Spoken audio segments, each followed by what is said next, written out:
ಬಾಂಧವ್ಯಕ್ಕೆ ಹೊಸ ಹೆಜ್ಜೆ ಇಟ್ಟಿರುವ ಅಫ್ಘಾನಿಸ್ತಾನವು ಭಾರತದ ಉದ್ಯಮಗಳಿಗೆ ತನ್ನ ದೇಶದಲ್ಲಿ 5 ವರ್ಷಗಳ ಕಾಲದ ತೆರಿಗೆ ವಿನಾಯಿತಿಯನ್ನು ಘೋಷಿಸಿದೆ. ಭಾರತದ ನೆರೆಯ ದೇಶಗಳಲ್ಲಿ ಒಂದು ಅಫ್ಘಾನಿಸ್ತಾನ.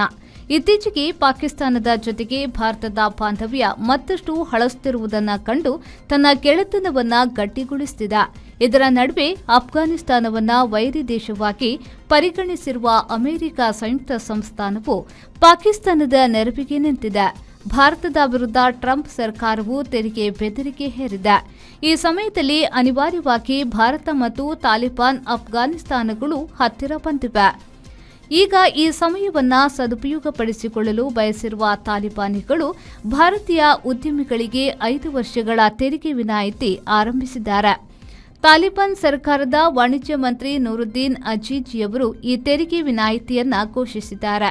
ದೇಶಕ್ಕೆ ಸಿಮೆಂಟ್, ಅಕ್ಕಿ, ಜವಳಿ, ಔಷಧ, ಗಣಿಗಾರಿಕೆ, ವಿದ್ಯುತ್ ಕ್ಷೇತ್ರಗಳು ಹೂಡಿಕೆ ಆದ್ಯತೆಯ ಕ್ಷೇತ್ರಗಳು ಎಂದು ಅಜೀಜಿ ತಿಳಿಸಿದರು.